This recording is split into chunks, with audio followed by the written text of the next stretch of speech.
Good evening. Welcome to another video about handles, mostly axe handles, but this could be applied to other wooden handles as well. I've seen more discussion lately regarding grain runout in axe handles. Maybe like asking the question, does grain runout matter, or how much does it matter, etc. So I want to address that today, but that question also begs other questions, which is how bad is the runout, what piece of wood are you using, and three, who's using it and how are they using it. I did cover a lot of this in a recent video on a broken axe handle and just kind of saying, how to break an axe handle, how to use an axe wrong and break a handle. And it discussed a lot of the same things, but I wanted to do this video and really kind of bring the whole picture together and build an easy to understand framework in which to kind of think about this problem. We want to start with the question, basically, what is grain runout? A tree is composed of a bunch of fibers that run the length of a tree or limb or whatever, and those fibers are really strong, but they're glued together with something else, I don't know what, but it's weaker. And the easiest way to take apart a piece of wood basically is to split between the fibers and separate whatever that glue is and pop the grain apart. So what grain runout is when those fibers daylight out the edge or side of a board or a handle. So if we look at like this diagram here, like this is runout. So this is the grain of the wood and it daylights out here and it daylights out there. So that can happen several ways. We have a crooked log here and the log's crooked, the board we cut out of it, I hope you can see this, the board is straight. And so you can see what the grain does here. It's just constant runout everywhere. There's just tons of runout in that board. So if we start with that, then we're going to have some issues no matter what we make. If we want something really strong that's going to withstand a lot of stress. So another way to create grain runout is to take a straight board like this where the grain's running straight through, which is the opposite of runout, and we're going to make a curved handle out of it. So you can see the pattern that's formed here. There's just a lot of runout again. So I would say like the severity of the runout is gauged by the distance between here and here, like where does it daylight out. So assuming it daylights out on both sides of a board or handle, which it doesn't always, but that's okay, just theoretical. This is going to be much less severe than like these guys here. Now let's say that we have a huge ass log, alright? So this is our huge log, and it's so big that we can cut a big long board out of this that's let's say 30 inches long and big enough to make an axe handle. And we make an axe handle and it looks what? Like this. The grain runout is so severe that you almost wouldn't call it grain runout. It's just 90 degrees. Now, given that the piece of wood comes apart easiest along those fibers, now the fibers are running this way. Imagine using that axe and how vulnerable it would be. It'd be just very, very easy to break. And that example alone, going to that extreme, the law of extremes, I love using that, shows us that yes, grain runout obviously matters. So just one more thing to talk about with grain is these here. If we have a log and we're cutting a board out for the length of the log, but we're looking at the end of the log, we can cut it out this way right here, which gives us this grain pattern on the end of our axe handle, right? And if we cut it out here on the side, we get more of this type of a pattern there. So the most common recommendations you see, at least in the United States, is that you want the grain oriented like this. Some people prefer it this way. I tend to prefer it this way. I don't think it's a huge difference, but it can matter, I think. And the reason is that the wood splits apart easiest along the growth rings. Like there's something weak there, maybe where the transition is between, 1 year's growth and the next year's growth or something like that. I'm not sure, I've never researched that, but it does seem to come apart easier along the growth rings. Now, if you think about using this axe, right, this is the oval at the end of the axe handle, the force on the axe of chopping is going to be up and down in this direction, which is going to cause the handle to flex. And it's going to be easier to split these rings apart than these rings because in this axe the grain is aligned this way in the way that it splits less easy even if there is runout. So if you were to look at an axe handle, that's what these illustrations are. This is this axe handle from the top with that type of grain, and this is that axe handle from the side. So think about using this axe. This is the top of the axe, say, and your force is going down this way, which causes this handle to flex like outward toward you. And then these guys right here, where the grain daylights out, and this is kind of what it looks like in a wood that has this pattern, which like hickory and ash both have that pattern, so you can actually see it. what's going to happen is under severe stress, one of these points where the old growth ring ends, like 1 year ends and the other year begins, that can just kind of lift off, right? It's like a leaf or something, and it kind of just starts to lift off right at the end, and then it'll fail much more quickly. Okay, so in this handle, we have the opposite. If you look at the top of the handle and it has runout, I mean, this is only if it has runout, the runout's going to look like these grain lines right here, going like that. And on the side of the handle, you're going to have this grain pattern right there.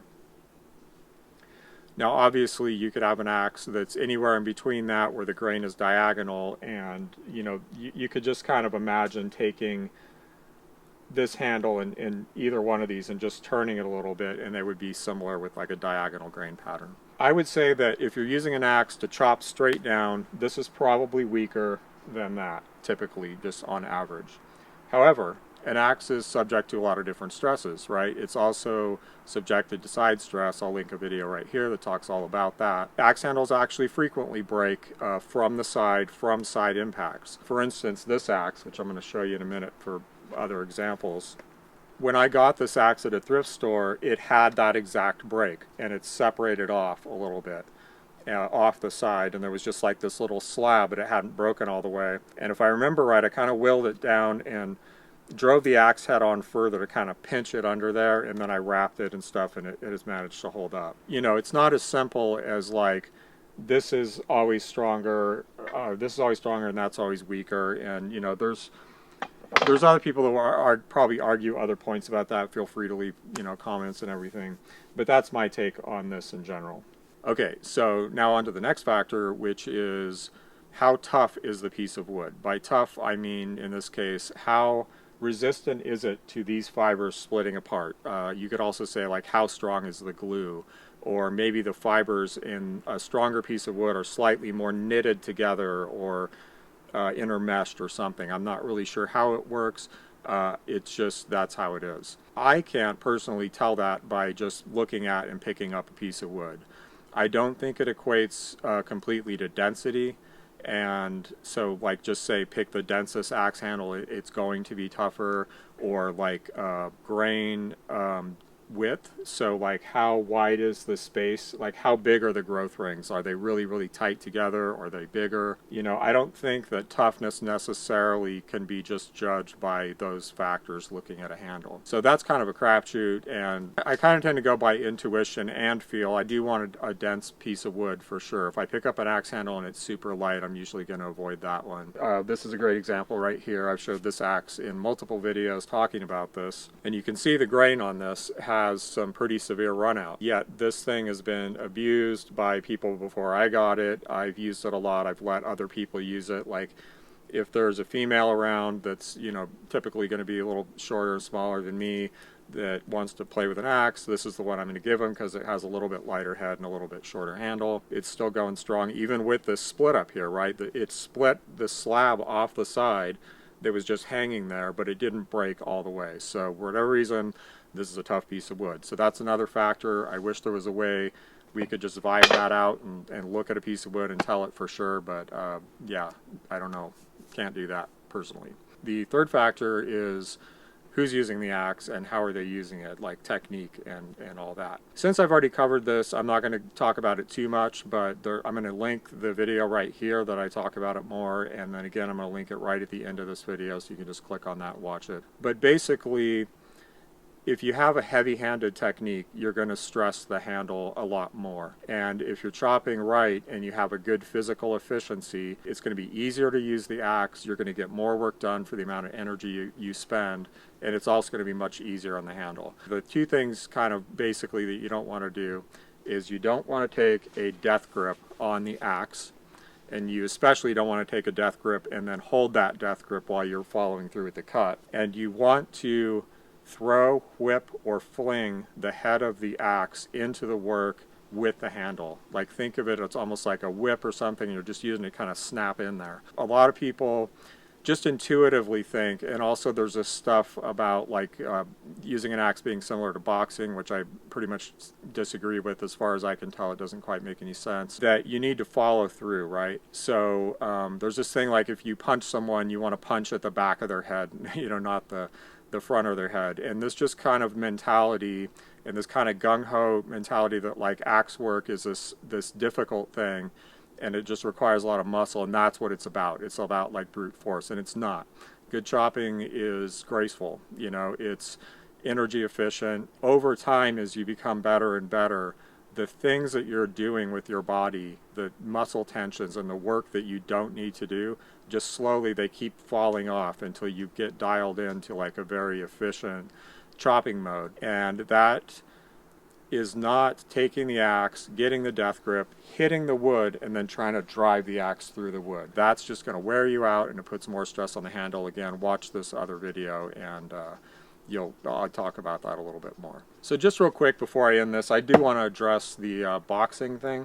So I think that may have started because Muhammad Ali used to train, one of his training things was to chop wood with an axe. It's just a lot different, okay? So in fighting and boxing, people use their foot on the ground, have their whole body moving forward and pushing off the back leg and then just driving that through. And yeah, if you hit someone in the face, it's not the same as chopping wood. You know, you have this leverage from the ground that you're following through with in this line, and you're going to try to like drive your fists through their face, you know. But if you do that with an axe, you're going to beat your hands up really bad. You're going to use way more energy than you need, and you're going to get very little more work done for all that extra stress and energy. Maybe a little. I'm not saying you wouldn't get any done, but it's just not worth it. And you're making it more likely that you'll break the axe. So when you're chopping, you really don't have that follow through. You can use your body weight, that's okay, but use it to increase the momentum of the axe, not follow through and push the axe through the wood. And if you do a lot of chopping, you'll eventually understand what I'm saying, and that that's right, you know. And you don't want to muscle through it and use this heavy-handed kind of meathead gung-ho mentality, because wood chopping is not like that. The other thing that makes people think that is watching timber sports. So in timber sports, you know, they're trying to like maximize this thing and they're going really fast, and you can see they're chopping super hard, but you know, that's not practical axemanship at all. There's similarities and things, you know, lessons we can learn from that, but you don't want to get that idea in your head and just go all meathead on a piece of wood. So here's this video about, you know, a lot of this stuff is the same stuff really, but talk more about maybe the technique and stuff, and it's just a good real life example of someone breaking a handle that probably could have survived a lot longer with lighter handed technique.